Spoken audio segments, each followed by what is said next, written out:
بسم الله الرحمن الرحيم. السلام عليكم ورحمة الله وبركاته.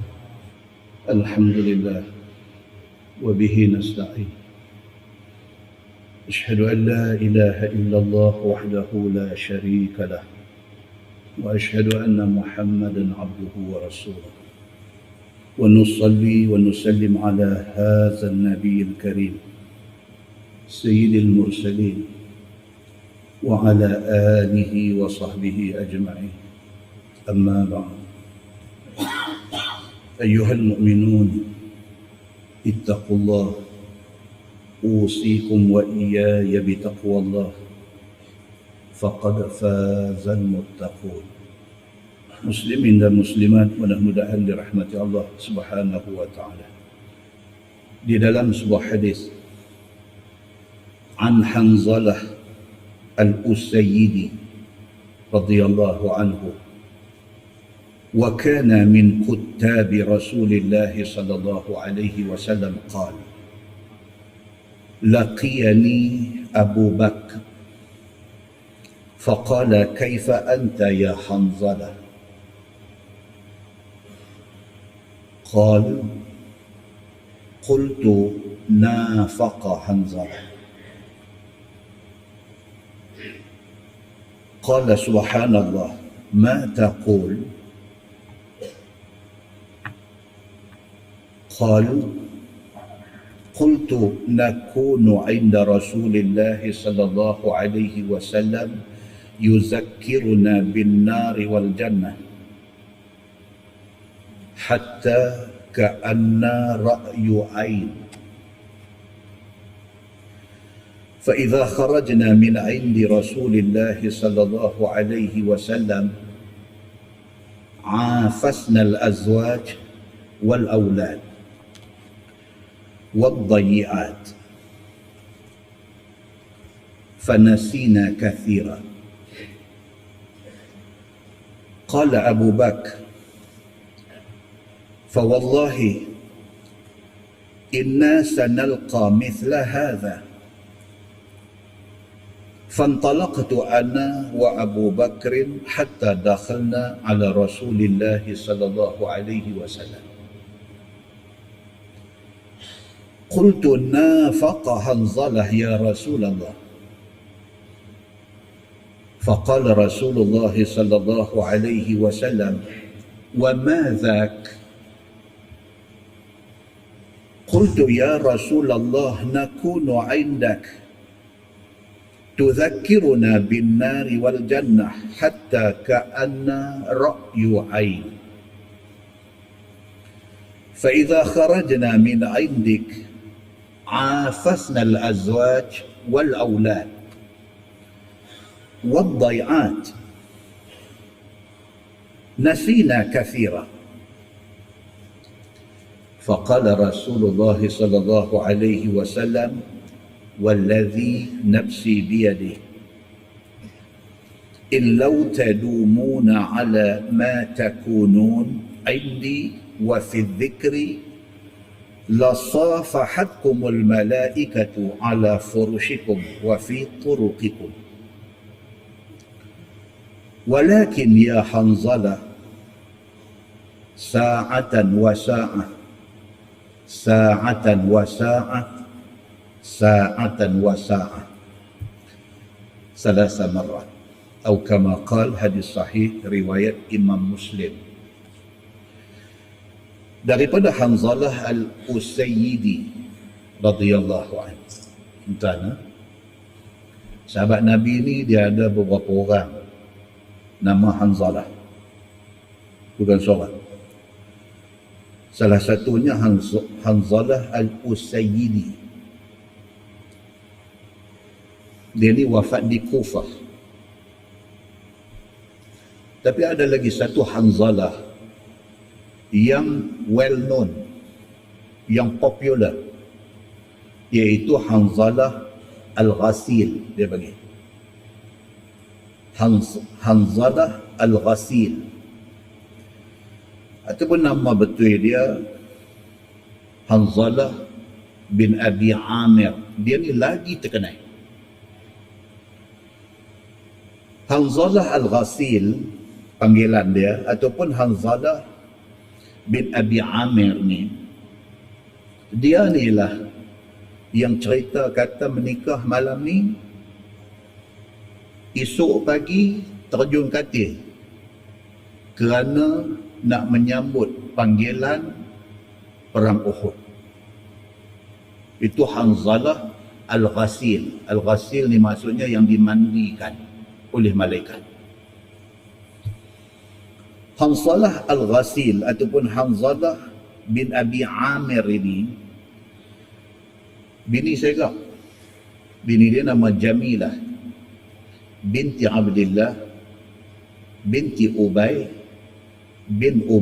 bin Salul. Semua orang kenal Abdullah bin Ubay bin Salul ni siapa tuan-tuan?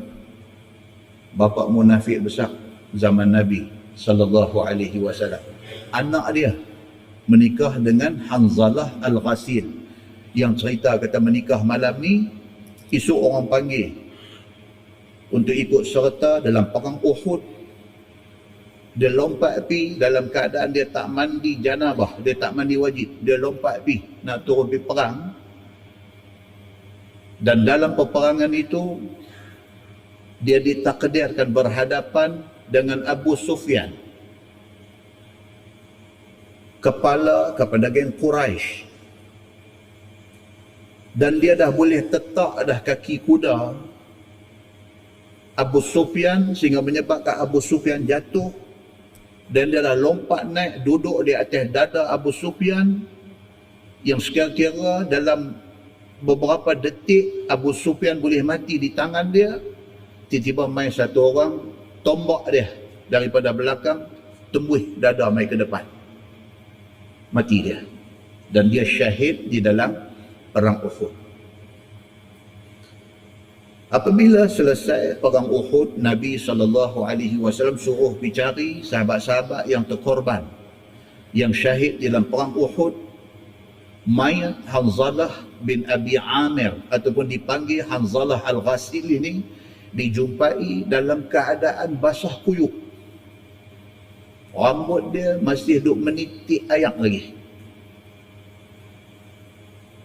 Bila dimaklumkan kepada Nabi SAW, Nabi kata dia dimandikan oleh malaikat.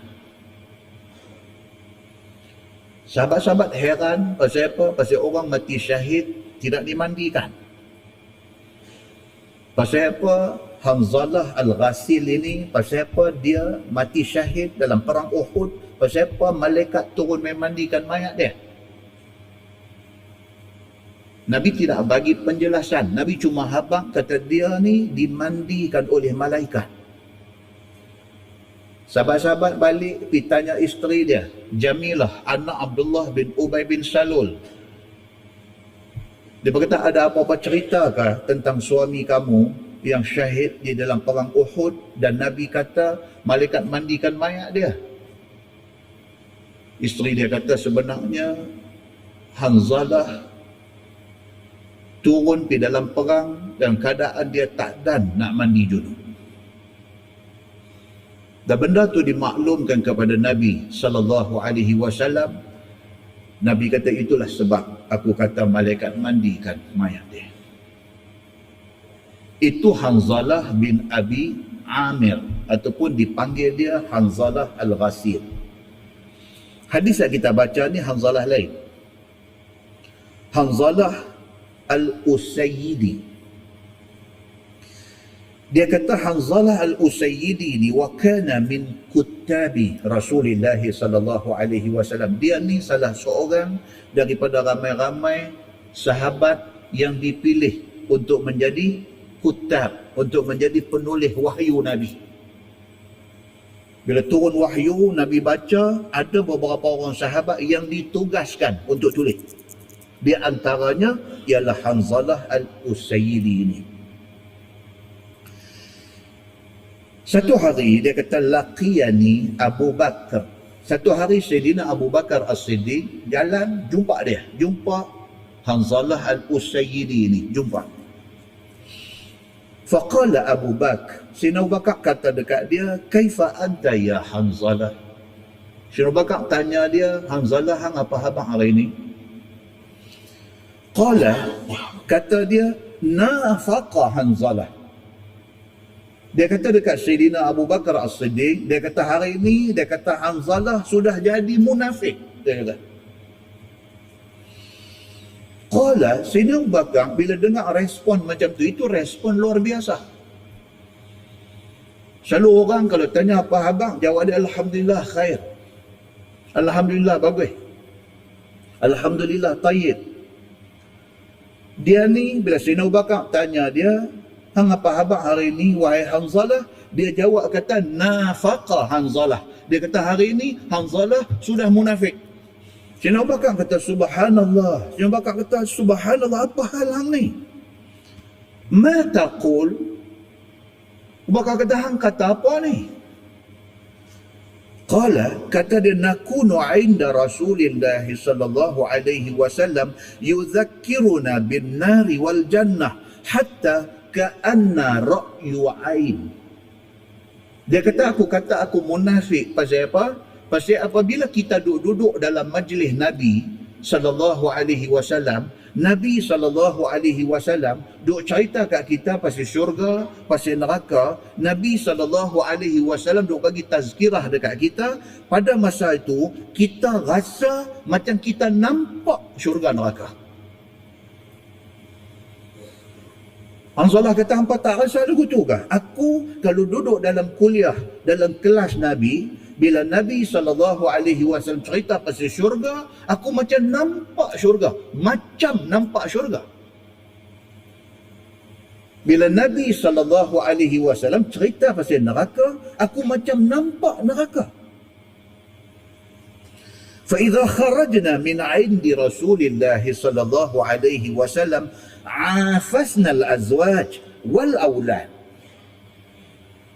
Dia kata, tapi bila habis kelas Nabi, bila habis kuliah pengajian Nabi, bila balik ke rumah, bila berjumpa dengan isteri, bila berjumpa dengan anak, afasna, kita jadi kasar dengan mereka. Duduk dalam kelas Nabi, bila Nabi cakap ni, kita semua tertib aja, dengar macam budak baik. Habis-habis kelas balik, terajang pintu rumah. Habis-habis kelas balik, bini kata, abang awak balik lambat, duk tunggu nasi sejuk, jangkah bini sampai terangkat kaki. Dia kata, aku rasa macam aku ni munafik. Di satu waktu, aku ni tertib sangat. Di satu waktu, nampak macam aku ni takut sangat dekat Tuhan. Di satu ketika yang lain, nampak macam aku ni macam tak ada agama. Nampak macam aku ni tak ada ilmu. Aku ni munafik. Munafik ni apa dia? Tekoh lagu ni, tekoh lagu ni. Tekoh nampak beriman, tekoh nampak macam kufur dengan Islam. Atas pertimbangan itu, maka Hanzalah kata, nafaqa Hanzalah. Dia kata, hari ini aku dapat rasa aku ni munafik. Dia kata. Muslimin dan muslimat yang dirahmati Allah sekalian. Dia kata, waddayyi'at. Bahkan bila di belakang Nabi, keluar daripada kelas Nabi SAW, kita duk buat banyak benda yang dayyi'at. Benda tak guna banyak kita duk buat. Fanasina kathira. Dia kata, kita jadi orang yang lupa banyak. Dia kata. Hadu mengaji, hadu dengar Nabi habang, Quran Nabi duk baca, Nabi duk pesan ni, macam lupa macam tu saja. Macam tak ada lekat dalam diri kita. Kerana tu aku rasa aku munafik, dia kata. Qala Abu Bakar, fa wallahi inna lanalqa mithla hadha. Abu Bakar bila dengar Hanzalah kata macam tu, Abu Bakar kata apa? Dia kata, wallahi, demi Allah. Dia kata, siapa kita ni? Tuan-tuan, kalau Abu Bakar pun rasa lagu tu, kita ni Allah. Ni hadut dengar sejam syukur ni, habis kedai tombiam tu ya lagi. Habis orang tu ya. Sayyidina Abu Bakar As-Siddiq, bila dia dengar Hanzalah Al-Usayyidi kata macam tu, Hanzalah kata, aku rasa macam aku munafik, pasal waktu duduk dalam kelas Nabi aku nampak macam beriman, bila keluar, bila balik rumah aku dah jadi lagu lain, aku rasa aku ni munafik, aku ni tak Islam betul. Abu Bakar As-Siddiq bila dengar macam tu, dia kata wallahi, hang rasa tu aku pun rasa. Sama kita ni, dia kata. Fantalaqtu ana wa Abu Bakr hatta dakhalna ala Rasulillah sallallahu alaihi wasallam. So dua-dua kata, Sina Abu Bakar kata, Hanzalah pun kata, dia kata cerita kita ni nampak tak settle. Dia kata, jom pergi jumpa Nabi. Abang kat Nabi ni cerita kita ni. Apa sudah jadi dengan kita ni? Munafik sungguhkah kita ni? Qultu, kata Hanzalah bila sampai di depan Nabi sallallahu alaihi wasallam, dia repeat, dia ulang lagi sekali. Dia kata nafaqa Hanzalah ya Rasulullah. Nampak Nabi bagi salam kepada Nabi sallallahu alaihi wasallam, terus dia kata nafaqa Hanzalah ya Rasulullah sallallahu alaihi wasallam. Dia kata Hanzalah sudah munafik ya Rasulullah. Faqala Rasulullah sallallahu alaihi wasallam, wa ma dhak? Nabi bila dengar macam tu, Nabi kata apa cerita ni? Nabi kata, apa cerita ni? Tiba-tiba cakap macam ni, pasal apa? Kata Hanzalah, ya Rasulullah, nakunu indak tudhakkiruna bin nari wal jannah hatta ka'anna ra'yu ain. Dia pun kata, ya Rasulullah, kami bila duduk dalam kelas Tuan duk cerita pasal syurga, pasal neraka, kami rasa macam nampak syurga neraka. Fa idza kharajna min indik, tapi bila kami keluar daripada sisi Tuan, kami balik ke rumah, afasna al-azwaj wal aulad wad dai'at. Kami bila balik, kami jadi lain lah. Dengan anak bini kami jadi tak elok, kami jadi kasar, kami jadi cengih, tak tentu punca. Kami buat banyak benda karut. Nasina kathira. Kami lupa banyak apa yang Tuan duk pesan dekat kami. Sat saja kami boleh ingat. Sat kami sudah lupa. Faqala Rasulullah sallallahu alaihi wasallam. Nabi sallallahu alaihi wasallam bila Hanzalah mai declare, mai confess di depan dia, mai mengaku di depan dia macam tu, kata Nabi, wallazi nafsi biyadih. Nabi kata, demi Allah, Tuhan yang nyawa aku, Tuhan duk pegang. Nabi kata, in law tadumuna ala ma takununa indi wa fi dhikr. Nabi kata, kalaulah hampa duk dengan aku, dengan keluar daripada rumah aku, daripada masjid aku, hampa sama. Hampa duduk depan aku, hampa jadi tertib, hampa jadi bagui, hampa jadi beriman. Hampa keluar daripada masjid aku pun hampa tertib, hampa beriman, hampa elok. Kalau sekiranya hampa macam tu, Nabi kata, la safahatkumul malaikatu ala furushikum wa fi turuqikum. Nabi kata, sudah tentu hampa ni, malaikat nanti tunggu kok jalan hampa nak lalu tu. Bila hampa lalu, malaikat akan suruh tangan, shake hand hampa. La safahatkumul malaikah. Musafahah ni maksudnya shake hand. Kalau hampa boleh maintain, hampa duduk depan aku, hampa beriman, hampa berilmu, hampa berakhlak, hampa beradab, hampa tertib, hampa elok, hampa balik rumah pun hampa duduk maintain macam tu juga. Kalau hampa boleh buat macam tu, Nabi kata hampa keluar ni, sepanjang jalan hampa nak lalu tu, malaikat nanti tunggu. Malaikat tunggu pasal apa? La safahatkumul malaikah. Malaikat akan tunggu nak bagi shake hand dekat hampa, nak ucap tahniah dekat hampa, pasal hampa hebat.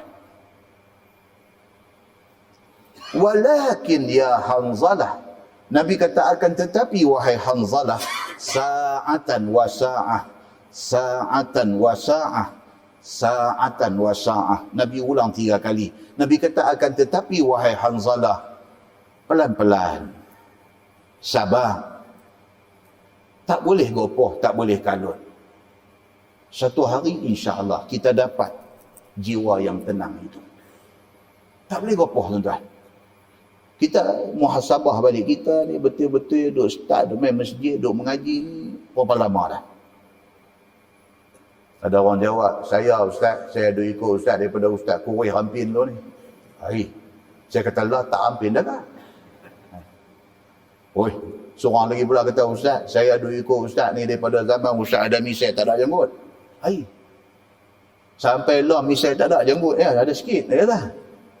Maksud nak habaq lama. Lama pun tak lama tuan-tuan. 5 tahun, 10 tahun, 15 tahun, 20 tahun. Saya mengajar Masjid Sultanah Bahia sudah 28 tahun. 28 tahun mengajar, tak ada apa tuan-tuan. Saya pun tak rasa apa. Kawan ada yang mengaji pun tak ada apa. Beza dia lagu tu je, saya tak ada. Itu aja. Lagu tu saja. Tak banyak beza pun. Tapi kita kenang balik, kita rasa macam lama. Sebenarnya tak lama pun. Tak banyak mana pun yang kita duk belajar ni, yang lekat dalam diri kita, yang kita boleh praktis. Tak banyak mana pun. Nabi SAW pesan dekat Hanzalah. Nabi kata sabar. Jangan gopoh. Pendidikan ilmu ni satu benda yang berterusan. Dia tak boleh settle dalam masa seminggu, dalam masa sebulan, dalam masa 10 tahun. Tak boleh settle. Ilmu yang kita cari ni dia satu benda yang sentiasa. Sampai bila? Sampai lubang kubur. Kita menuntut ilmu daripada doa tenui sampai kepada liang lahat. Itu proses belajar. Ikhlas kita, Allah bagi cepat kepada kita perubahan dalam hidup kita. Kalau kurang ikhlas, lambat kita dapat perubahan itu. Yang penting apa dia? Teruskan mencari ilmu, terus berazam untuk nak try amalkan satu dua ilmu yang ada dekat kita. Jangan gopoh, jangan terlalu bimbang seperti mana yang berlaku kepada Hanzalah Al-Usayri. Mudah-mudahan muqaddimah itu memberi manfaat kepada kita insya-Allah. Kita menggunakan Bahrul Mazi jilid 14. Bahrul Mazi jilid 14. Kita sampai muka surat 63. Muka surat 63. Masalah dia kata berubat dengan benda najis itu, adakah semata-mata ia harus? Adakah berubat menggunakan benda yang bernajis? Benda tu harus secara absolut, orang putih kata, secara mutlak. Bolehkah berubat guna benda najis? Dia kata, adakah boleh tu? Boleh secara mutlak, memang boleh. Kata Imam Nawawi rahimahullahu ta'ala dalam Syarah Al-Muhazzab. Telah berkata ashab kita, dan hanya sahaja harus berubat dengan benda-benda najis itu apabila tiada didapati benda yang suci menempati tempatnya. Kita nak guna ubat daripada benda bernajis, boleh. Kalau sekiranya tidak ada alternatif lain. Kalau ada pilihan lain, benda najis tak boleh guna. Contoh apa tuan-tuan? Orang kencing manis. Ada orang kencing manis ni dia sampai ke tahap dia kena ambil insulin. Tuan pernah dengar insulin? Orang kencing manis bawa insulin ni, pergi umrah pun bawa. Cucuk perut. Kalau tak cucuk jadi kacau. Yang dia duk cucuk tu ubat, nama dia apa? Insulin. Insulin ni betul-betul okey kah? Itu persoalan dia. Hari-hari duk cucuk masuk dalam perut. Insulin tu betul-betul okey kah? Bila cek balik sejarah insulin. Insulin ni dicipta tahun 1921. Insulin tu dicipta pada tahun 1921. Lama. Asal-asal insulin ini dia ambil, dia ekstrak, dia panggil, dia tarik keluar daripada anjing. Tahun 1921. Insulin yang pertama dicipta, diambil daripada anjing. Diekstrak keluar daripada anjing. Daripada pankreas anjing. Pankreas. Dalam badan kita ada satu benda Tuhan buat. Pankreas. Apa kerja pankreas ni? Tanya doktor. Yang tu tanya doktor. Tuhan Tuhan dia buat tiap-tiap ketui benda dalam badan kita ni, tiap-tiap satu ketui ni ada kerja dia. Pankreas ada kerja dia, liver ada kerja dia, heart, jantung ada kerja dia, spinal cord, tulang belakang ni ada kerja dia, kulit yang Tuhan buat ada kerja dia, bulu roma Tuhan buat ada kerja dia. Bukan kata mata, bulu mata Tuhan buat ada kerja dia. Tiap-tiap satu benda yang ada di badan kita, daripada ujung rambut sampai ujung kaki, Tuhan tak buat sia-sia. Dia buat ada kerja tiap-tiap benda ni. Orang kencing manis, pankreas dia tak berfungsi. Maka ubat dia, di antaranya tahun 1921, dia ambil daripada pankreas anjing. Dia tarik keluar, dia ekstrak keluar, benda tu cucuk kepada orang yang ada kencing manis. Itu cerita tahun 1921. Orang yang mula-mula pergi reka benda ni, satu saintis daripada Kanada. Orang kencing manis duk cucuk pun tak tahu benda ni. Hari ini, dia main hari ini tu insulin yang murah diambil daripada dua jenis binatang. Insulin yang murah diambil daripada dua jenis binatang. Satu lembu, satu balik buaya. Ini leceh dia. Insulin hari ini diambil yang murah. Yang murah maksudnya ada yang mahal. Sekali lagi abang. Hak murah ni diambil daripada dua binatang yang popular. Satu lembu, satu balik buaya. Tapi di antara dua benda ni, diekstrak keluar daripada lembu dan daripada balik buaya ni, hak diambil daripada balik buaya ni lebih compatible. Dia kata lebih sesuai dengan orang manusia yang kena kencing manis. Lebih sesuai. Hak ambil daripada lembu tu kurang sesuai. Boleh pakai tapi kurang sesuai. Hak ambil daripada balik buaya ni, hak ni sangat sesuai dengan manusia. Tuan-tuan muslimin dan muslimat yang dirahmati Allah sekalian, Allah Subhanahu wa taala dia nak test manusia. Yang pastinya sudah tentu ada binatang lain yang lebih sesuai daripada balik buaya ni. Tetapi oleh kerana saintis yang duk pergi buat benda ni orang bukan Islam, maka dia ambil daripada balik buaya. Dia banding dengan lembu. Antara dua ni, hak balik buaya ni lebih compatible, lebih sesuai. Tapi sudah tentu ada sumber lain yang lebih baik daripada balik buaya ni. Tapi tak jumpa pasal apa? Pasal saintis tu bukan Islam. Oleh kerana dia bukan Islam, dia ambil daripada balik buaya. Itu sebab dia nak bagi tahu kata apa? Perlu ada orang Islam jadi saintis untuk nak cari punca halal ni, untuk nak buat ubat kepada orang Islam. Tuan-tuan baca dalam surah An-Nahl. An-Nahl ni surah apa? Surah Lebah.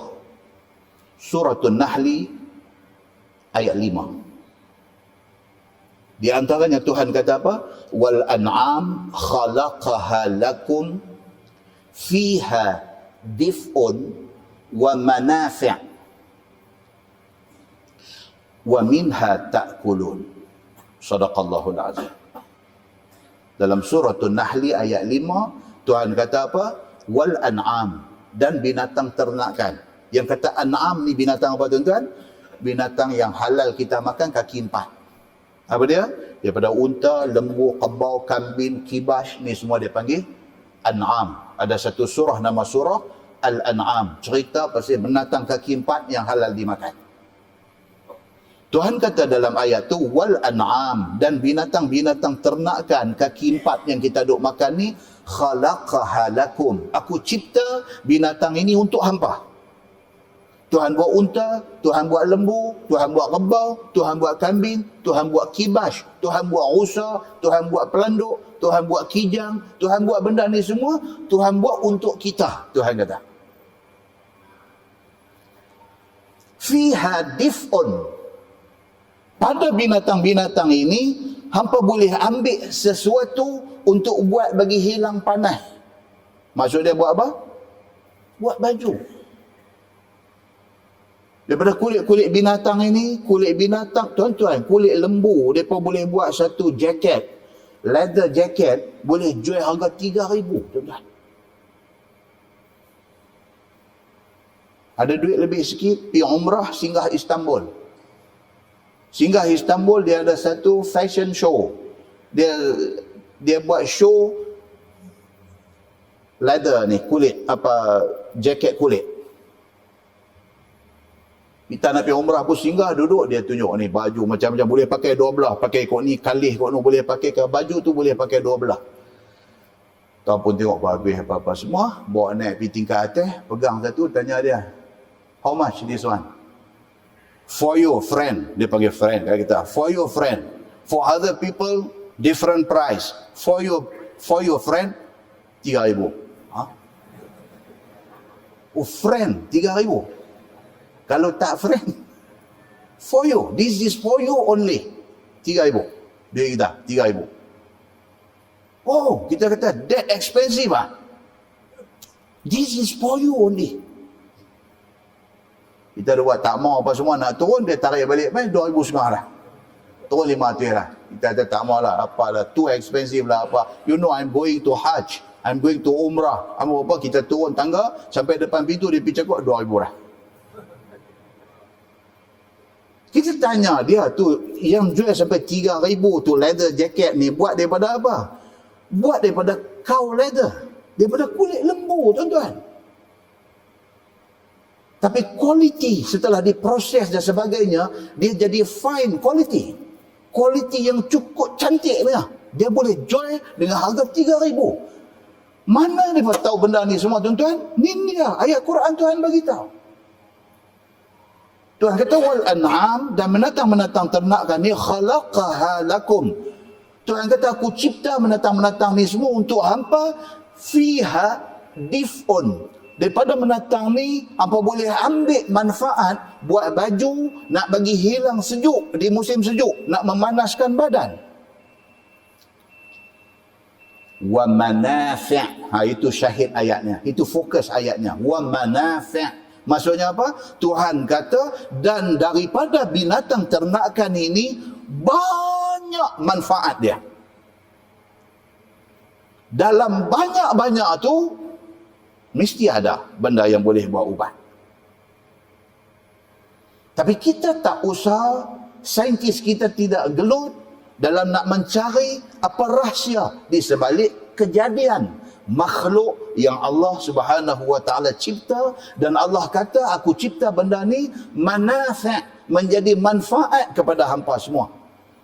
Wa minha ta'kulun. Dan Tuhan kata, daripadanya juga hampa buat makan. Hak tu je kita tahu. Sembelih, makan, duk abak daging kijang, betul-betul manis lah apa. Di sebalik tu, contohnya apa? Nak tarik keluar insulin untuk dibuat ubat kepada orang kencing manis. Saintis Islam tak usaha. Baik. Tuan-tuan, ni cerita insulin ni. 1 pound insulin. 1 pound kati kilo ni timbangan. 1 pound insulin, kalau nak dapat tu 1 pound tu, dia kena tarik keluar daripada 60,000 ekor balik bayar. Itu sebab insulin mahal. Nak ekstrak keluar insulin daripada badan menatang ni, nak dapat 1 pound. Nak dapat 1 pound tu, kena himpun menatang 60,000 ekor. Baru boleh dapat 1 pound. Dan 1 pound tu boleh berubat lebih kurang 1,000 pesakit untuk tempoh 1 tahun. 1,000 pesakit untuk tempoh 1 tahun. Muslimin dan muslimat yang dirahmati Allah sekalian, bila kita pi sampai ke situ tengok, kalau orang putih tapi dia beriman kepada Allah, bila dia dengar ni fakta ni, terbit di mulut dia apa dia? Masya Allah, dia kata, God is great. Masya Allah, dia kata, Tuhan Maha Besar.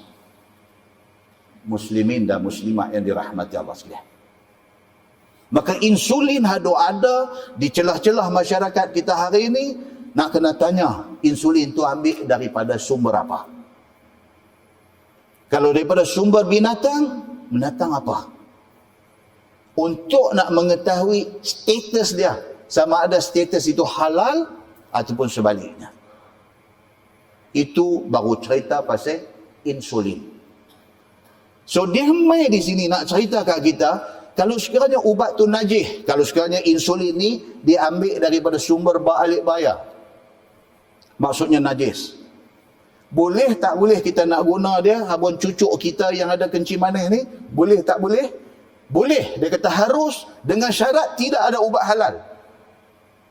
Tapi kalau ada alternatif, kalau ada pilihan ubat halal, insulin yang ada kandungan balik bayar, haram. Tak boleh pakai. Very simple. Dia nak abang yang tu kat kita. No? Dia kata apa? Dan hanya sahaja harus, dia kata, berubat dengan benda-benda najis itu apabila tidak didapati satu pilihan yang suci untuk nak menggantikan tempat yang najis itu. Maka jika ada didapati sumber yang suci dan halal menempati tempatnya, nescaya ubat yang najis itu haram, tiada khilaf. Dia kata. Muslimin dan muslimat yang dirahmati Allah sekalian. Dan atasnya ditanggungkan hadis sabda Nabi SAW.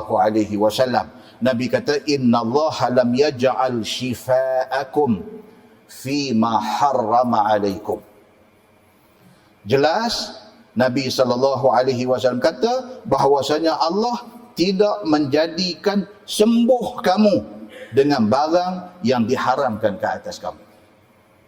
Kita jangan sekali-kali ingat kata benda najis haram itu ubat bagi kita. Jangan ingat macam tu. Kerana Allah kata dia sekali-kali tidak menjadikan benda haram menjadi ubat, nampak? Maknanya Allah jadikan betul-betul ubat benda halal. Kita jumpa ke kita tak jumpa, itu bab kita. Tapi Allah Subhanahu Wa Taala, penyakit tu Allah buat mai. Allah buat mai penawak dia. Dan Allah buat mai penawak yang halal. Kalau hampa kata tak ada penawak yang halal, itu bukan Allah punya masalah. Itu manusia punya masalah. Manusia Islam tidak usaha mencari ubat halal untuk mengubati penyakit itu. Muslimin dan muslimat yang dirahmati Allah sekalian. Maka iaitu haram ia pada waktu ada yang lainnya. Kalau ada pilihan alternatif, wajib kena ambil yang halal. Tidak boleh kita ambil ubat yang haram itu. Dan tiada haram apabila tidak ada alternatif. Kalau tak ada pilihan lain, terpaksa ambil. Terpaksa. Muslimin dan muslimat yang dirahmati Allah sekalian. Masalah, dia kata berubat dengan benda najis itu harus dengan isyarat tabibkah ataupun tiada. Kita ada kencing manis. Kita nak ambil insulin yang bernajis ni. Adakah kita sendiri boleh fikir kata kita nak ambil, ataupun mesti kena ada satu doktor kata kita kena ambil? Dalam bahasa hari ni dia kata apa? Prescription. Doktor kena prescribe. Tuan-tuan, hari ni siapa buka farmasi, kalau dia jual ubat suka hati dia, dia boleh kena tangkap dengan biro farmasi. Tak boleh. Ada certain ubat lah. Ada takkan nak pergi beli Panadol tu dia jual lah. Tapi kalau nak pergi ambil ubat bagi penyakit-penyakit yang agak kritikal, kita pergi di farmasi, kita minta ya. Kita kata ni saya mau ubat nama ABC, kata. Farmasis, orang yang jaga farmasi akan tanya kita, ada surat doktor tak? Ada surat doktor tak? Kita kata saya duk beli selalu dah, apa pula hari ni nak tanya surat doktor? Dia kata tak boleh, kena bawa surat doktor. Walhal dia farmasi. Dia kalau boleh nak jual ubat dia, jual baru dia ada menjaga. Tapi dia takut nak jual. Pasal apa dia takut? Takut pak lebay yang mai nak beli ni sebenarnya biro farmasi. Mai buat-buat minta. Jadi dia kata tak boleh, kena ada surat doktor. Dia nak kata tu dia tengok duduk sukat atas bawah dia ni ada nampak macam pegawai daripada biro farmasi kadang ni, dia duduk tengok. Kecuali kita regular customer dia bagi. Tuan-tuan duk buat masuk pakai hari Khamis, duk buat pakai baju batik, wajib dia tak jual. Hari Khamis duk masuk farmasi pakai baju batik, tapi duk tanya ubat tu ubat ni, wajib dia tak jual. Pasal apa? Sila hari bulan dia jual, duk harap nak dapat untung, dapat gari tangan, dia bawa keluar pergi. Pasal apa? Langgar undang-undang. Farmasi tidak boleh jual ubat tanpa prescription daripada doktor.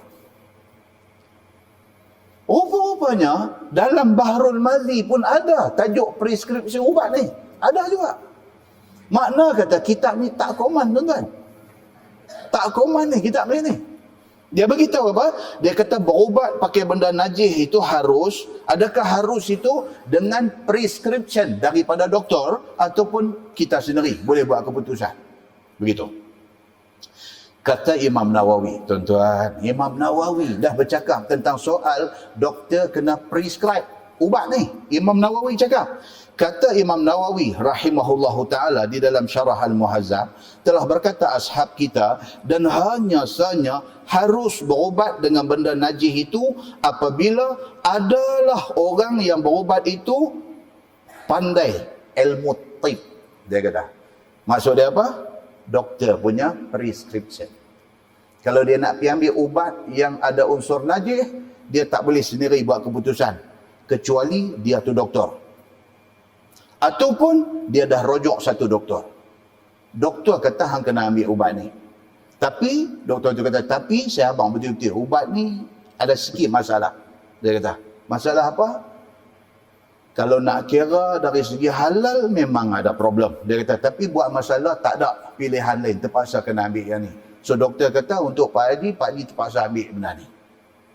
Doktor kata lagu tu, baru kita boleh pergi ambil ubat yang ada unsur najis. Kerana tidak ada pilihan lain untuk dibuat ubat kita. Tahu ia akan tiada menempati lain daripada benda najis itu pada tempatnya. Dan doktor itu memang tahu tak ada ubat lain dah. Inilah satu-satunya ubat untuk penyakit kita. Dan ubat ni ada kandungan najis. Macam tu. Atau mengkhabarkan pada orang yang berubat itu oleh tabib muslim lagi adil. Tabib ni maksud apa, tuan-tuan? Doktor. Sebaik-baiknya yang menasihatkan kita suruh ambil ubat tu doktor muslim, dan dia bukan sahaja doktor muslim, tapi dia doktor muslim yang adil. Maksudnya apa? Kaki masjid. Doktor yang kaki masjid. Dia memang duk main masjid. Kita tengok dia memang kita tahu muka yang semayang punya doktor. Kalau dia yang kata, dia kata Pak Haji kena ambil ubat ni. Tapi ubat ni memang tak berapa bagus. Tapi nak buat macam mana? Kita tak ada pilihan. Pak Haji kena ambil ubat ni. Kita tengok ayat muka dia pun kita tahu. Ambil. Dia Islam punya nak jaga darah daging kita daripada masuk benda-benda haram dan syubhat. Muslimin dan muslimat yang dirahmati Allah sekalian. Dan dia kata memadai dengan doktor yang satu. Seorang yang cakap sudah, tak payah pitrai di hospital ni, pitrai hospital ni, tak payah. Satu hospital jumpa satu doktor. Satu doktor kata sudah boleh pakai. Tak payah tanya ramai-ramai. Dia kata. Demikianlah mentasrihkan dia oleh Al-Baghawi dan lainnya. Baik, dia buat satu masalah. Dia kata masalah sangkut makanan di leher. Sangkut makanan di leher ni bukan maksudnya ambil sandwich gantung di tengkuk. Bukan. Maksud kata sangkut makanan di leher ni maksudnya tercekik. Kita pergi makan apakah ayam bagus, memang masuk tulang dia pergi sengkang di tengkuk ni. Tercekik. Lekat tulang di tengkuk ni. Adakah boleh dia kata minum arak untuk nak melepaskan sangkut di kerongkong itu? Kita makan-makan melekat. Lekat, nak menyawa tak boleh. Bini kita pun tengok-tengok biji mata lagu duk main liak-liak dah. Dan kejadian ni pula jadi atas kapal terbang nak pergi umrah pula. Allahu Akbar. Naik Turki Airline, dia pergi bagi ayam piru apa tahu, kita makan nasi dengan ayam piru, tulang tu dia dalam yang masuk, dia sengkang bang ni. Telan tak lepas nak luah tak boleh, telan nak lepas nak luah tu. Aduh, tu. Tu lakonan tu. Nampak tu macam mana lekat sungguh. Kan? Dalam keadaan macam tu. Tak ada apa. Kita pula duduk no bagus punya first class ke, business class ke apa belah depan no. Tang tu tak kira punya duk tuang botol ni saya kira lah. Tak ada pula. Air mineral nak tolak ni tak ada. Cari tak ada. Nampak botol berdengkuih tu saja. Ada atas troli dia. Sekira-kira kalau tak tolak cepat-cepat, mau nak jadi hal dengan kita ni. Stewardess ni, pramugara ni ada atas kapal terbang ni pun, mereka pun bila dah tengok kita ni gitu, dia bagi botol tu. Dalam keadaan macam tu, boleh tak boleh ambil botol tu tunggang pergi nak pergi umrah ni? Ini dia bawa masalah, dia bawa mai kat kita. Okey, tercekik makanan di tengkuk, dia kata di kongkong, lepas tu tak ada apa melainkan yang ada arak aja. Kata Imam Nawawi rahimahullahu taala, jikalau sangkut seumpama nasi yang disuap ataupun sebagainya direngkung dan tiada didapati sesuatu yang boleh tolak bagi lepas benda yang lekat tu, nescaya masuk ke dalam perut. Untuk nak tolak benda tu masuk ke dalam perut, melainkan yang ada hanyalah arak. Kata Imam Nawawi rahimahullahu ta'ala, maka harus diminum arak itu. Pasal apa tuan? Pasal nyawa. Pasal nyawa. Kita duduk, dia kata tak apa, nak pergi abang kat pilot turun dulu. Turun baru nak pergi cari ayam.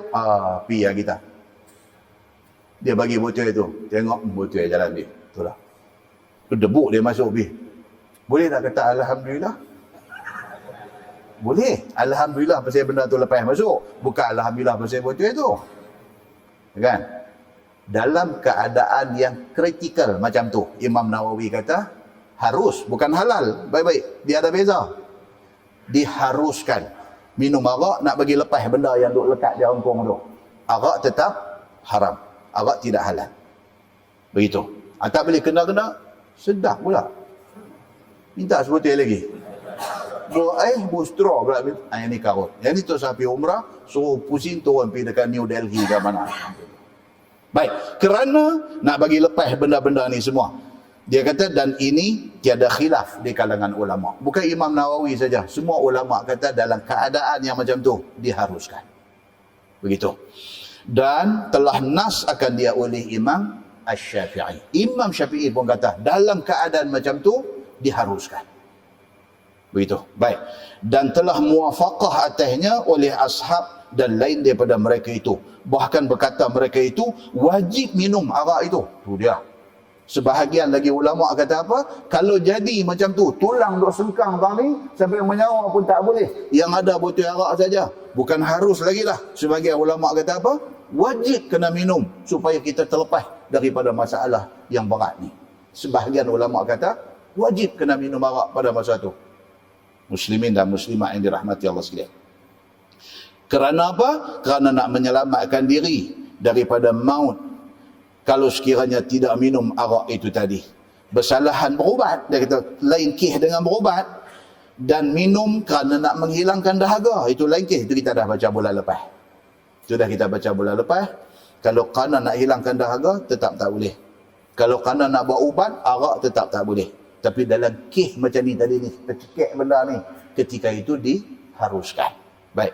Maka itulah khilaf yang besar padanya. Masalah. Dia kata, bab fi sa'ud fi ghairi. Dia masuk tajuk lain lah. Dia kata itu bab yang datang pada menyatakan memasukkan ubat ikut hidung dan sebagainya. Dalam Islam ni ubat boleh masuk ke kita macam-macam cara. Di antaranya ubat makan. Sama ada ubat makan itu dalam bentuk biji, pil ataupun air. Satu. Yang kedua, ubat boleh masuk dalam badan kita melalui hidung. Titik ubat dalam hidung. Itu juga dibolehkan. Bahkan ada hadis Nabi sallallahu alaihi wasallam yang memperbolehkan ubat titik melalui hidung ni. Ketahuilah saudaraku, sesungguhnya menggunakan ubat ini ada macam-macam cara. Maka di sini dikeluarkan oleh Imam At-Tirmizi 4 cara nak masuk ubat dalam badan kita.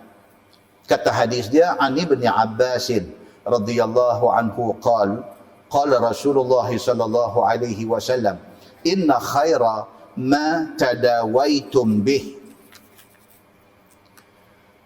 as-sa'ud wal ladud wal hijamah wal mashyu. Nabi sebut 4 macam, 4 cara nak berubat. Diriwayatkan daripada satu sahabat Nabi sallallahu alaihi wasallam, lagi saudara sepupu dia ni dengan Nabi sallallahu alaihi wasallam, nama dia Abdullah bin Abbas radhiyallahu anhumah. Ni cerita Abdullah, cerita bapa dia Al-Abbas ni tuan-tuan, kalau baca sebagai mukaddimah, Allahu akbar. Depa ni semua close relatif dengan Nabi sallallahu alaihi wasallam, keluarga rapat. Tuan kalau baca hadis cerita pada ketika Nabi nak wafat, satu cerita ada. Selepas Nabi wafat, satu cerita pula ada. Sahabat-sahabat seperti Abu Bakar, Umar, Osman, Abdul Rahman bin Auf, duk ada di tempat, duk mesyuarat, duk bincang siapa nak ganti Nabi. Ada di rumah Nabi sallallahu alaihi wasallam, ada nak urus jenazah Nabi sallallahu alaihi wasallam yang mulia ni, satu grup. Yang ni semua adik-beradik dekat. Yang paling dekat siapa dia? Ali bin Abi Talib. Sayyidina Ali. Pasal apa dia paling dekat? Pasal apa? Satu, pupu Nabi. Yang kedua, menantu Nabi. Ali bin Abi Talib ini, dia dah memang dah satu sepupu. Dia anak Abu Talib, Nabi anak Abdullah. Abu Talib dengan Abdullah dua beradik. Mereka sepupu, first cousin. Sepupu betul. Ali pergi menikah pula dengan Fatimah, anak Nabi. Pergi jadi pula menantu Nabi sallallahu alaihi wasallam. Sangat close. Maka Ali terlibat secara langsung daripada awal Nabi wafat sampailah selesai ke bumi Nabi. Sayyidina Ali bin Abi Talib adalah orang utama menguruskan benda ini. Nanti bila-bila kita baca satu hadis, nak mandikan jenazah Nabi ni, nak mandikan jenazah Nabi ni pun sahabat ni, yang adik-beradik ni duk bincang ni, nak bagi mandi macam mana. Adakah jenazah Nabi ni nak dimandikan macam dimandikan jenazah sahabat-sahabat lain? Maksudnya pecat, buang baju semua, buah kain selai yang di atas mandi. Adakah nak buat ke Nabi macam tu juga? Adakah Nabi nak macam tu juga? Macam buat kat orang lain. Kalau orang lain mati, masa mandi mayat, buang semua buah kain dia selai di atas. Adakah untuk Nabi SAW nak buang macam tu juga? Sahabat, adik-beradik, tak gamak nak buka baju Nabi ni. Tak gamak. Pasal apa? Pasal hormat Nabi ni terlampau besar. Sampai mai dalam hadis tu kata apa? Allah Subhanahu wa taala lenakan semua. Depa hadut fikir nak buat macam mana ni, semua pakat terlena. Dalam hadis kata dagu semua duk rapat ke dada, terlena. Allah lenakan seketika. Kemudian dibawa mai macam mana cara nak urus. Yang tu baca lain kali lah, yang tu baca lain kali. Ya. Muslimin dan muslimah yang dirahmati Allah sekalian. Tuan-tuan, saya nak abang apa tuan? Saya nak mai baca ni. Saya pun bukan tahu semua. Kalau nak harap ngaji di universiti tu kan banyak mana pun.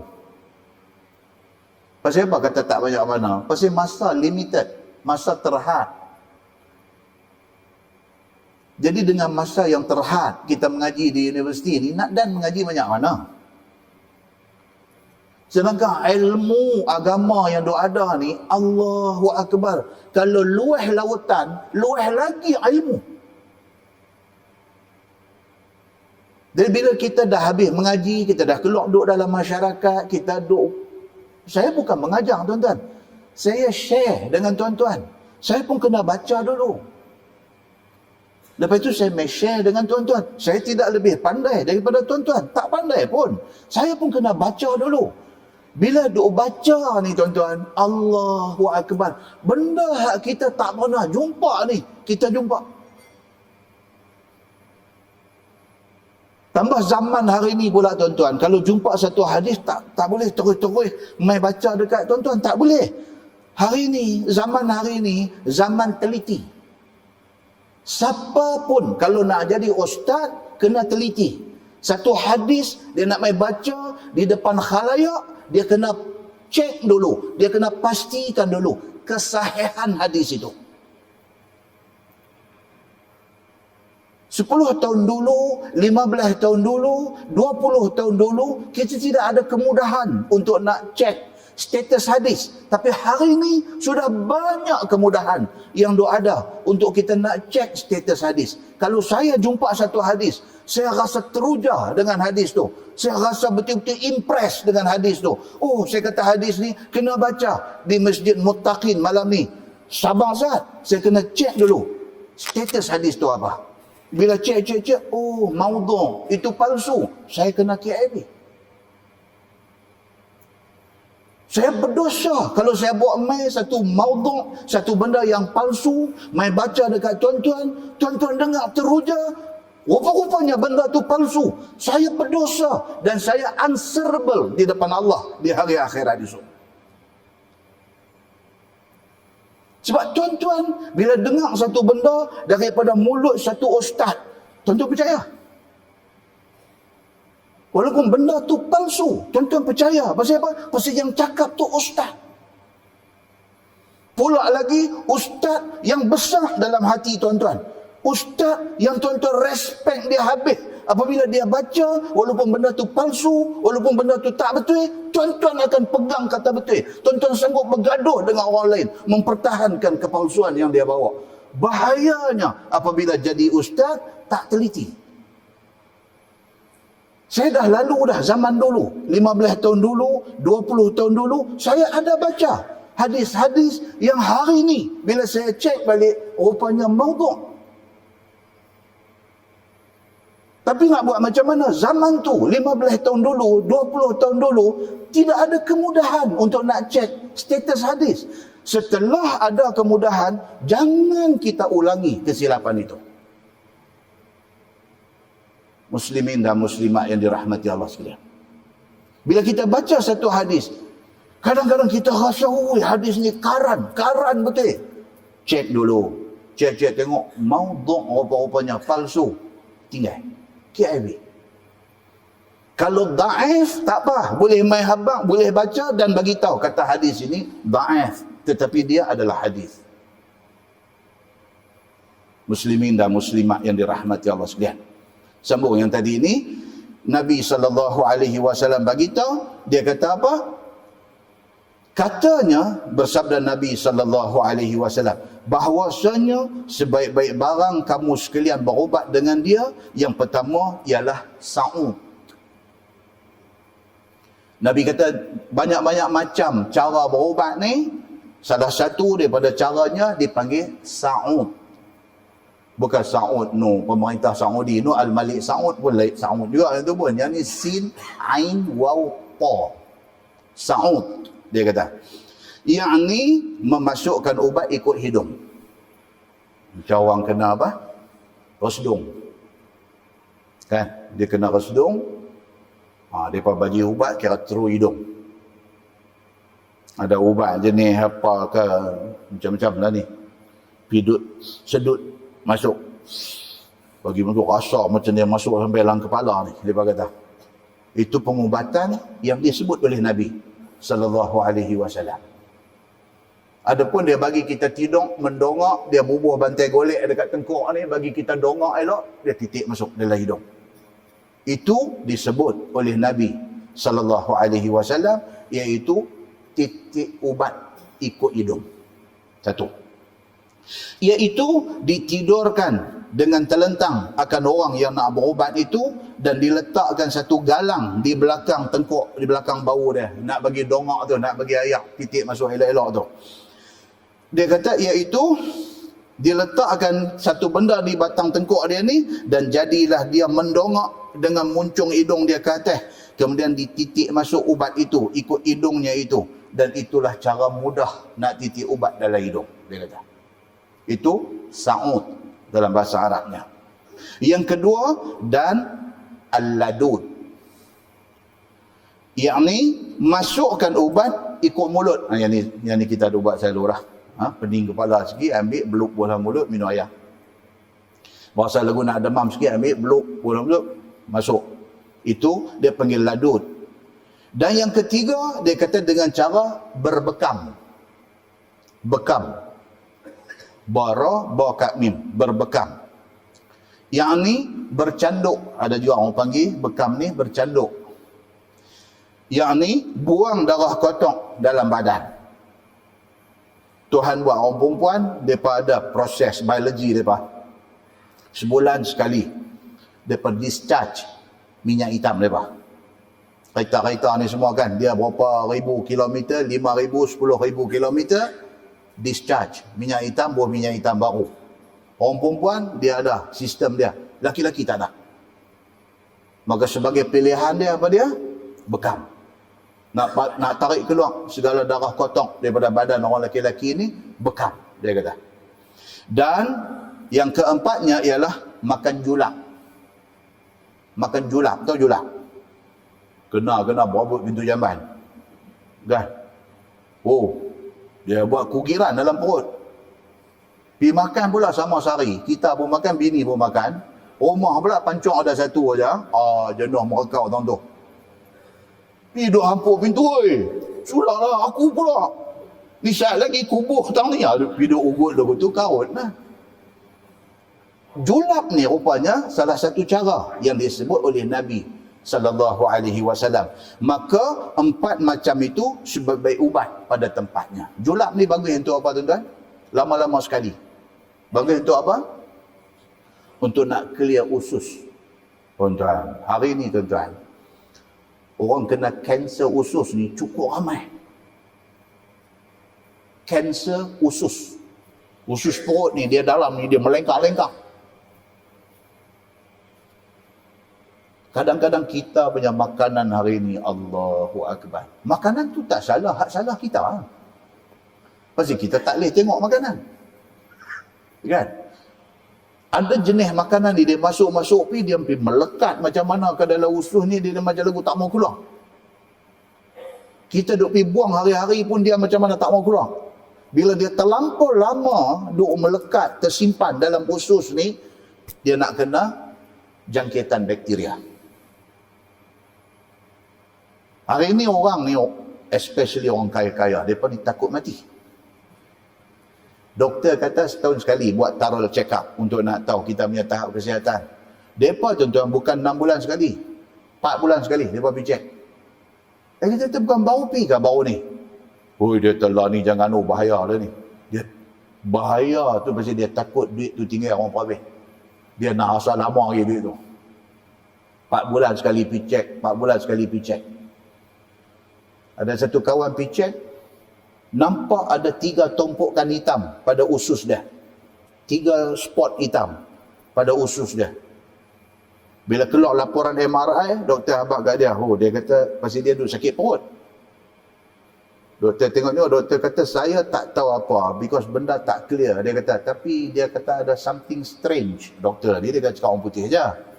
Kan? Dia kata ada something strange. Satu benda nampak pelik sikit, dia kata dekat usus ni, di bahagian ni dia kata ada 3 dot, 3 titik hitam. Dia dengar mula muka nak main nak senyum pun tak apa nak manis, dia main lagu nak pucat tak pucat. Dia kata doktor agak-agak apa siapa? Doktor ni pula dia kata saya kata ni tak tepat lah, tapi takut kanser. Dengar kanser tuan-tuan. Dia memulai lagi teruk. Doktor ni pula kata kalau nak buat dalam Malaysia, dia kata lambatlah kot, dia kata. Tapi teknologi baru dia kata ada di Singapura. Dia abang lagu tu. Orang kaya ni bukan kata Singapura. Kalau abang jauh daripada Singapura pun dia nak pergi. Kata di Singapura, mereka boleh ada treatment untuk usus yang macam ni. Dia kata saya ada terbaca dalam satu jurnal perubatan. Dia kata doktor boleh refer saya tak pergi sana. Dia pergi tuan-tuan. Ni cerita benar, bukan cerita rekaan, cerita benar. Satu sahabat saya baru cerita yang benar ni. Rekam pergi. Sampai di Singapura, jumpa doktor yang berkenaan. Dia double check lagi sekali. Dia pakai spray aja. Dia pakai spray. Dia masuk kuk paha ni, jolok lah semua style lagu tu je. Dia tebuk sikit masuk tu, sampai di tempat yang kata 3 titik apa yang dikesan oleh MRI ni, dia spray 3 kali ya, sunnah. 3 kali spray, zuh, kamera gua stand balik keluar. Saya tanya dia, habis macam mana? Alhamdulillah, dia kata. Alhamdulillah.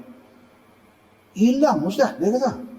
Yang duk rasa selama ni, saya ni macam-macam lah. Doktor suspek kata appendix, saat lagi dia suspek kata gastrik.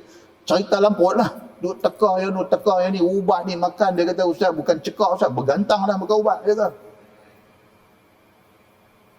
Dia spray Ustaz, ya Allah, saya macam mana dia? Saya kata, saya dah fikir dia, janji dah lega sudah, Alhamdulillah. Dia duk fikir ni macam mana spray boleh.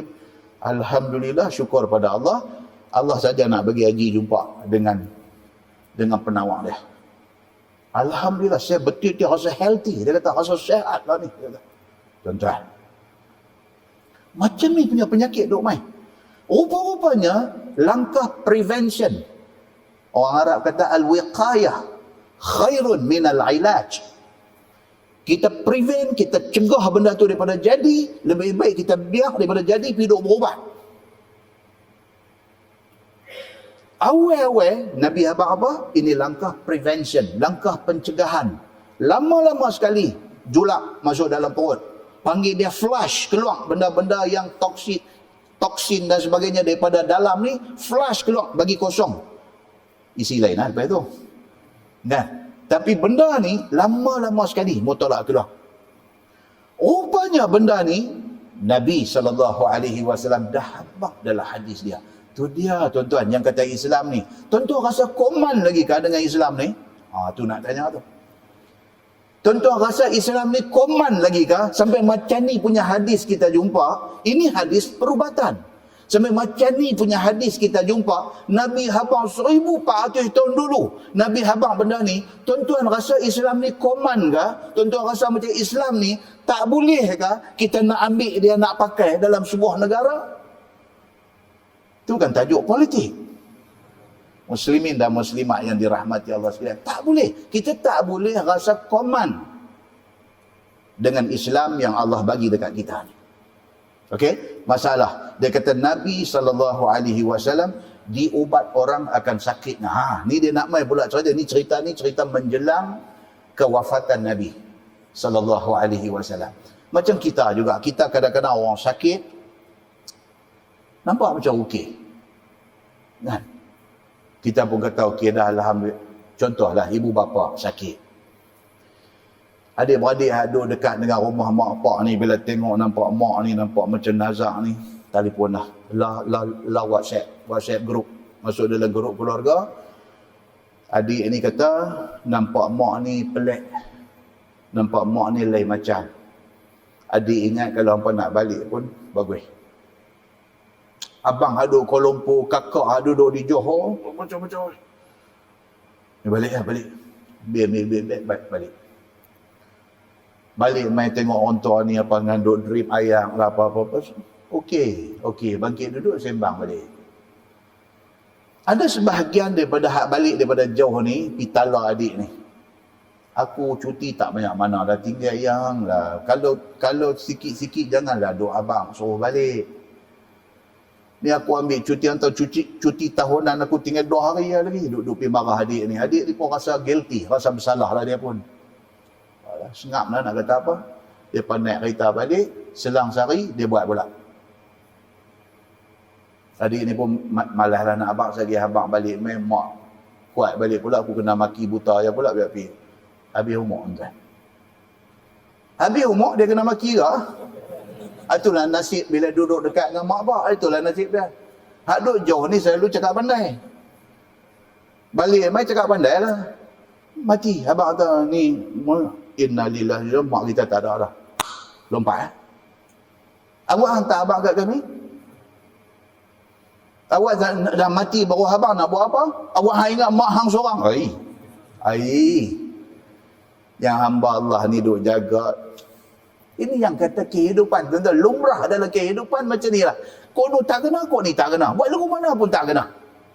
Pasal apa? Pasal orang sakit ni, dia sakit, dia elok. Dia elok, dia duk ingat kata elok. Pakat balik, dia sakit pula mati. Hadis yang kita nak baca ni, Nabi SAW menjelang kewafatan dia, macam tu juga. Dia elok, dia sakit, lepas tu dia elok balik, macam tu. Cuba kita baca. Nabi SAW diubat orang akan sakitnya.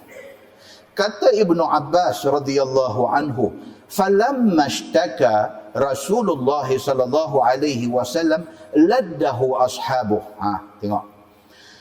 Apabila sakit Nabi sallallahu alaihi wasallam, maka menuang ubat daripada mulutnya oleh sahabat-sahabat dengan tiada izinnya. Nabi sakit. Bila Nabi sakit, sahabat-sahabat ada ni, sahabat-sahabat especially sahabat yang terdekat, keluarga terdekat ni duk tengok-tengok nampak macam Nabi ni nazak. Mulalah kata bagi ubat. Depa pun tak mau kehilangan Nabi. Depa tak mau dengar kata Nabi wafat ni. Depa kalau boleh ganti nyawa depa bagi Nabi hidup. Jadi bila nampak Nabi sakit ni, pakat nak bagi ubat kat Nabi. Bagi dia ni kata bagi, dia ni kata jangan, macam tu. Iaitu tak kala dilihat mereka itu akan Nabi SAW sakit yang ialah sakit membawa mautnya. Ini sakit Nabi nak wafat. Maka bermesyuaratlah sahabat-sahabat kerana mau mengubat Nabi SAW. Maka dapatlah ketetapan mesyuarat mereka itu, yakni diberi ubat akan penyakit paru-paru. Dia nampak Nabi macam penat. Daripada agak ni paru-paru sejuk kot. Cara-cara mereka zaman tu lah, zaman Nabi SAW, mereka kata ni kena bagi ubat yang berkaitan dengan paru-paru. Nampak penat. Penat ni cara paru-paru lah. Bagi ubat ni. Iaitu dituangkan ubat itu ikut mulut Nabi SAW.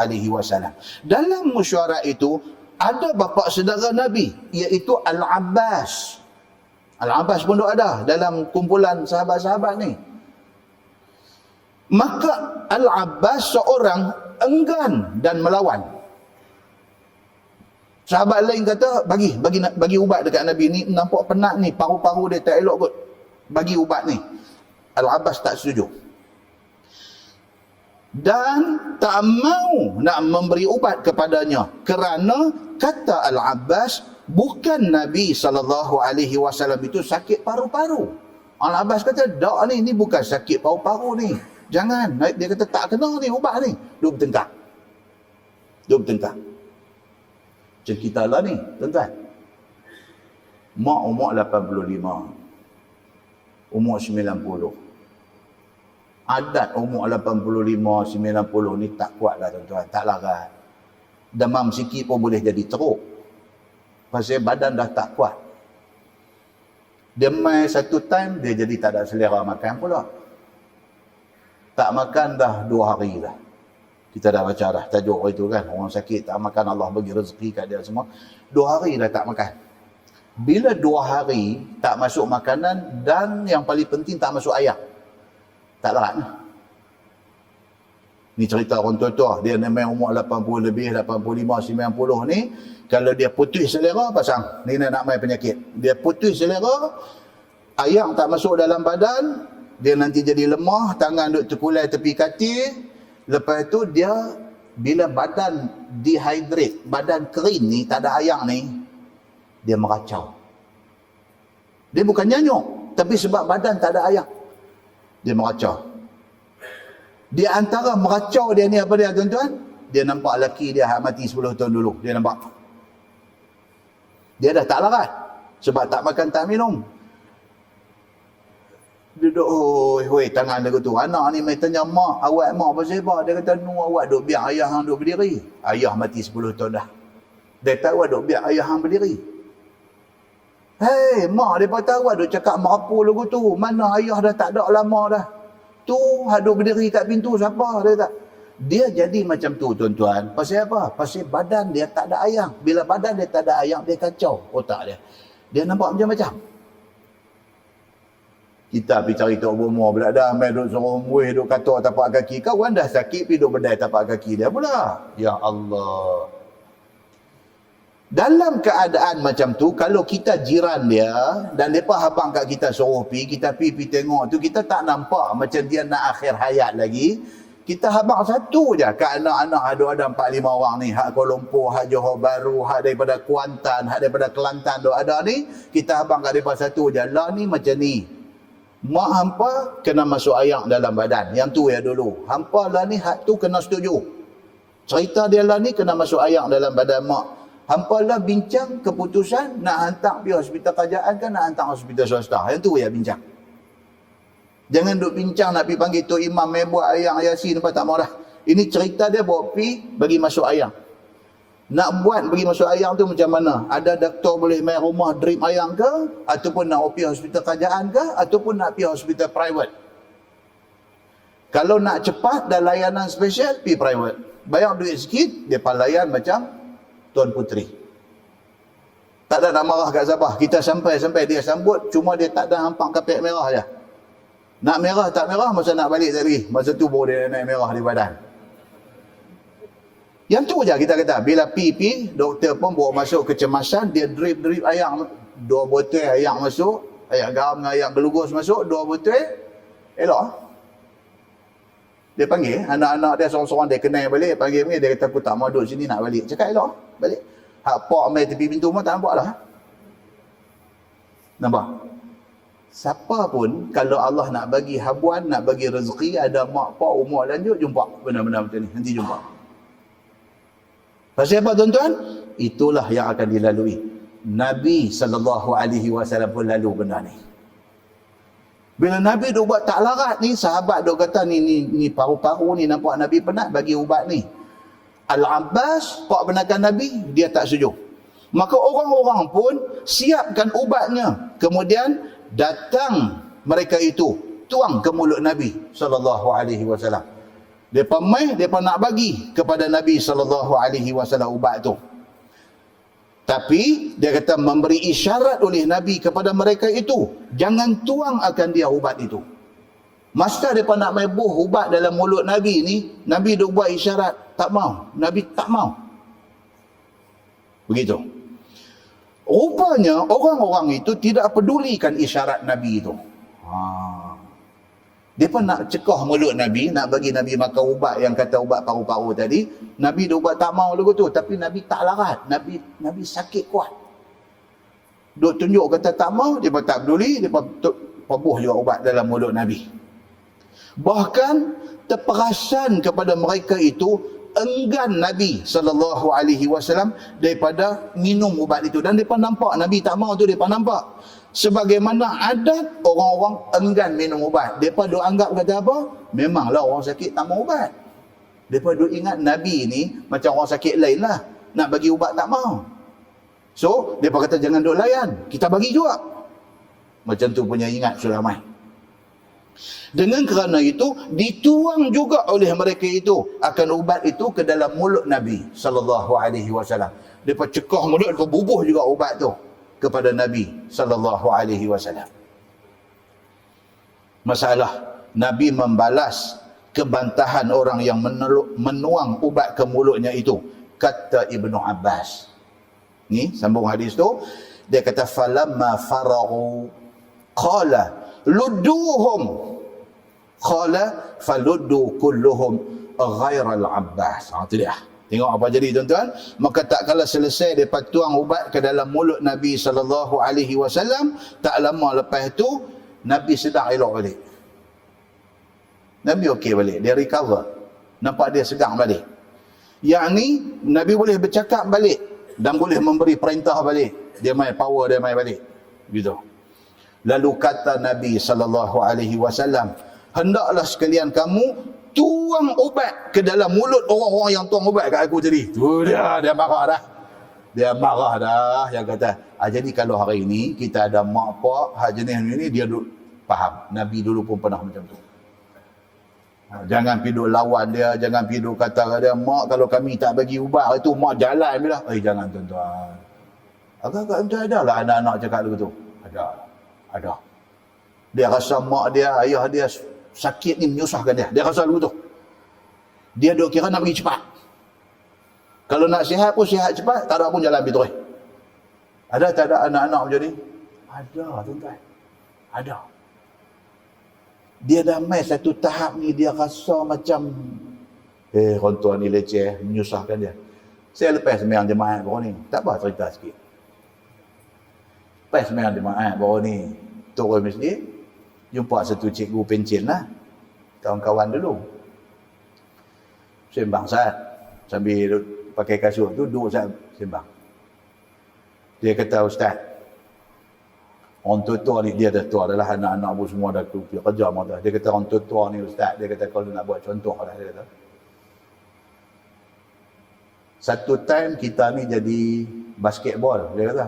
Boleh, saya kata contoh pun. Masa kita dah pencen dah, tapi kita ada duit gratuity pencen ada 100,000 lebih dah dalam bank apa semua. Kita pun masa kerja dulu ada lah beli tanah tang tu tang ni, ada duit lah, ada duit. Kita pun sihat lagi. Kita ni jadi basketball. Anak-anak ni berebut nak tangkap bola ni. Basketball, semua duk berebut nak ambil bola ni. Kalau anak di Kuala Lumpur ada 3 orang, kita turun kita pi rumah hak seorang, hak 2 lagi, marah. Hak 2 lagi tak pi ni marah lah. Merajuk lah dengan amboi. Ayah dah mai, dah tak mai rumah saya. Yang rumah adik ayah boleh pi. Pasal apa tuan? Basketball.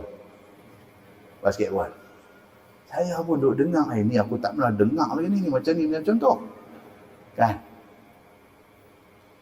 Dia main pula satu time Ustaz, dia kata kita sakit. Tapi tak lorot lagi, sakit ni cerita apa? Cerita nak kena ada orang duk dengan kita, nak kena duk pesoh hal makan minum kita, nak ada hari nak kena bawa pergi klinik ambil ubat kat kita dan sebagainya. Dia kata Ustaz, masa tu jadi bola sepak. Dia kata depa sepak kita. Abang sepak main rumah adik nombor 2. Dia kata aku payah, dia kata aku kak hang pun kerja, aku pun kerja ni, tinggal ayah di rumah sat lagi apa kalau ke mana kan. Tu nak buh penyepak tu. Kalau buh penyepak punya kasar kan. Nak buh penyepak pergi rumah adik. Dia kata adik hang tak kerja, laki hang ajar kerja, hang tolonglah tengok. Dia kata abang betul saya tak kerja. Dia kata ni anak monyot ni, saya nak jaga anak lagi, nak jaga bola sepak. Faham tak? Lepas itu Ustaz, dia kata jadi bola golf. Dia kata apa? Dia kata bola golf. Dia kata mak ai, saya kata bola golf. Bola golf ni Ustaz, dia pukul tu, dia kira nak pergi pijau terus lah. Nak cantik lagi, dia kata pukul tu masuk lubang terus. Cantik.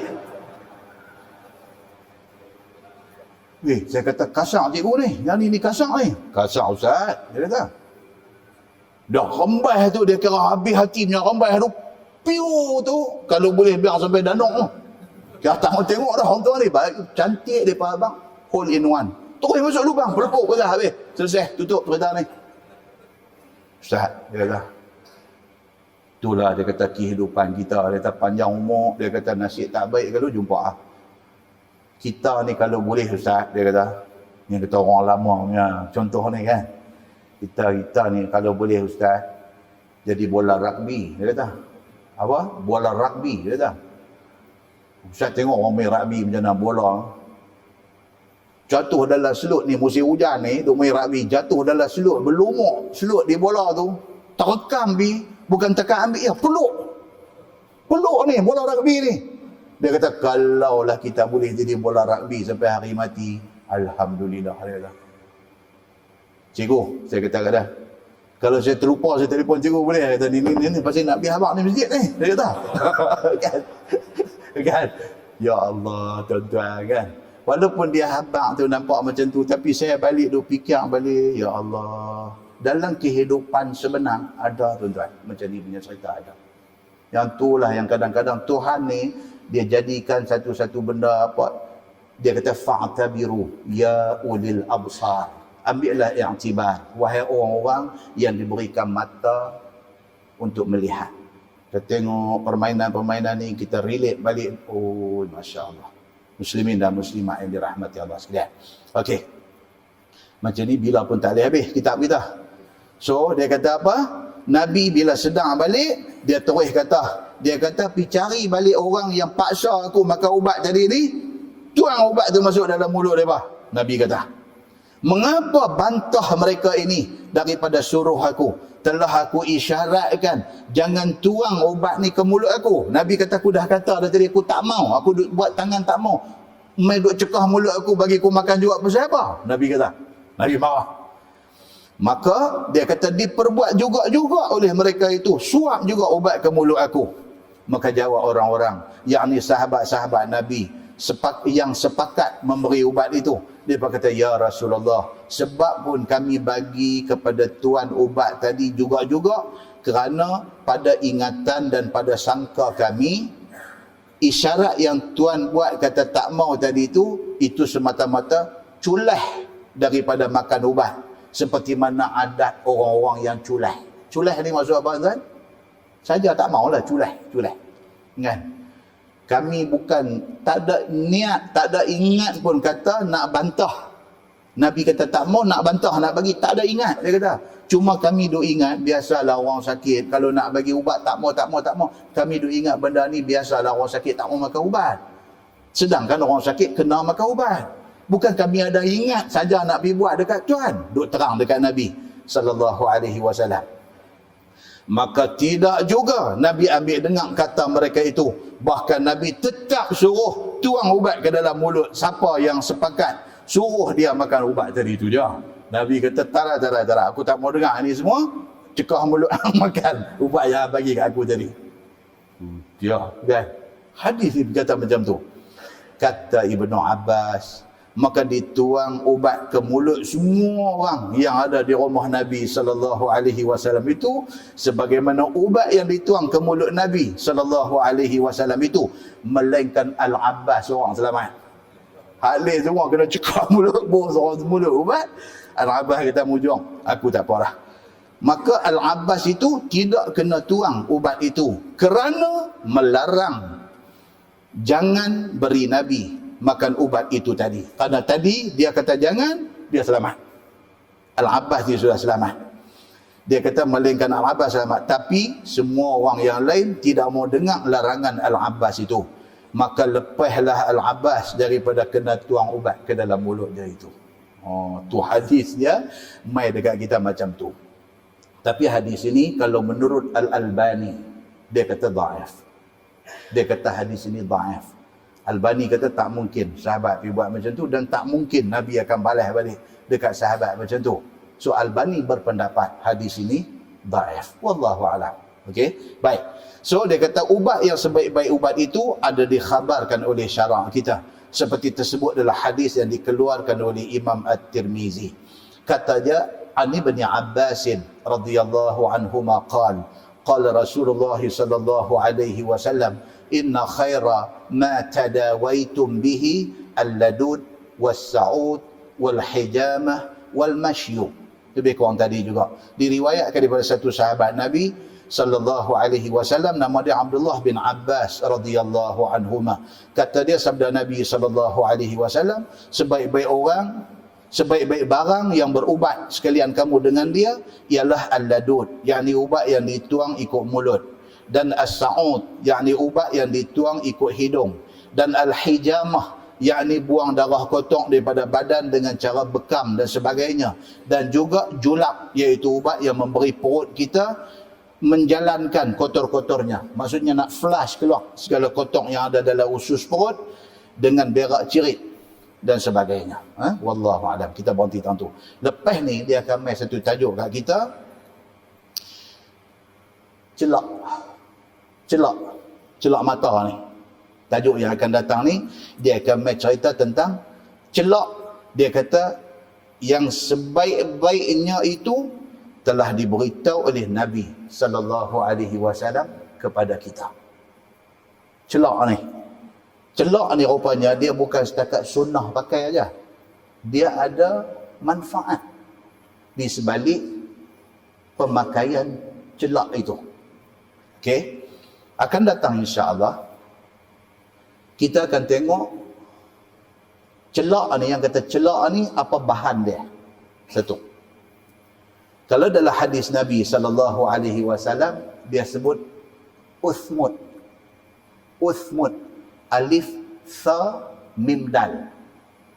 Uthmut. Dan juga dibaca ismit. Bukan ismit ulam raja. Yang tu lain. Yang tu lain. Uthmut ataupun ismit. Ada orang baca uthmut, ada orang baca ismit. Benda tu juga. So, kita nak tahu yang kata uthmut ataupun ismit ni, apa dia bahan dia. Okay. Dan bahan yang terbaik, dia ada di dunia mana lah ni. Bahan yang terbaik yang dibuat celak mata tu, di mana boleh didapati bahan itu pada hari ini. Gitu.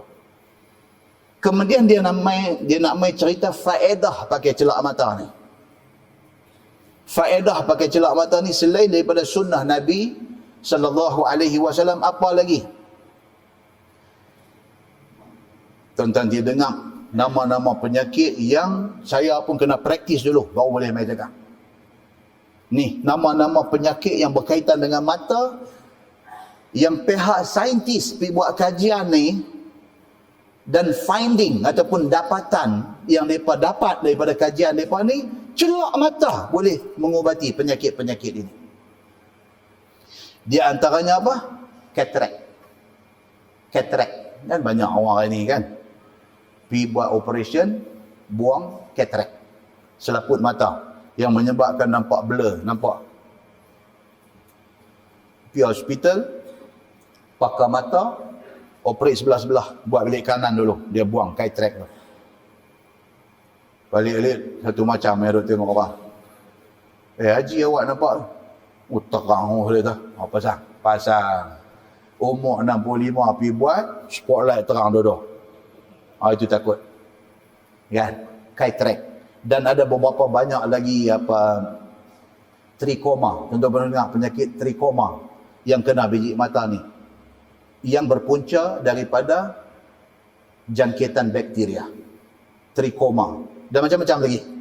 Yang benda-benda ni semua, saintis orang putih buat kajian, di akhir kajian mereka mai kepada rupa-rupanya ismit ataupun usmut yang Nabi duk pakai ni, rupanya itu ubat kepada benda-benda ni semua. Bukan ubat kepada dah sakit. Dia ubat, dia prevent daripada jadi sakit tu.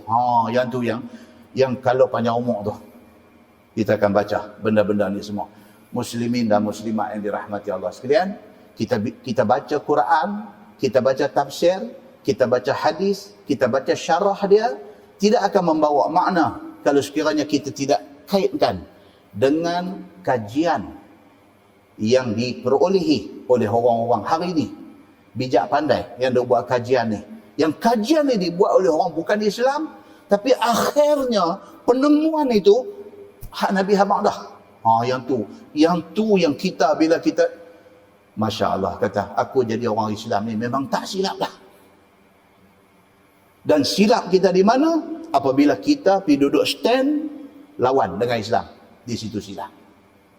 Mudah-mudahan Allah bagi dekat kita masa kita ikuti apa yang Nabi SAW nak abang kat kita pada kuliah yang akan datang. Kita tangguh dengan tasbih kafarah dan suratul asri. Bismillahirrahmanirrahim. Wal asr innal insana ladzina amanu wa amilus solihati wa tawassaw bil haqqi. اللهم صل على محمد في الأولين والآخرين وسلم رضي الله تبارك وتعالى عن سادتنا أصحاب سيدنا رسول الله أجمعين. بسم الله الرحمن الرحيم. الحمد لله رب العالمين حمدا يوافي نعمه ويكافئ مزيده. يا ربنا لك الحمد كما ينبغي لجلال وجهك الكريم وعظيم سلطانك. رضينا بالله ربا وبالإسلام دينا وبمحمد نبيا ورسولا. اللهم افتح علينا فتوح العارفين وارزقنا فهم النبيين بجاه خاتم المرسلين. اللهم فقهنا في الدين وعلمنا التأويل واهدنا صراطك المستقيم. اللهم أرنا الحق حقا وارزقنا اتباعه وأرنا الباطل باطلا وارزقنا اجتنابه. اللهم اجعل جمعنا جمعا مرحوما وتفرقنا من بعده تفرقا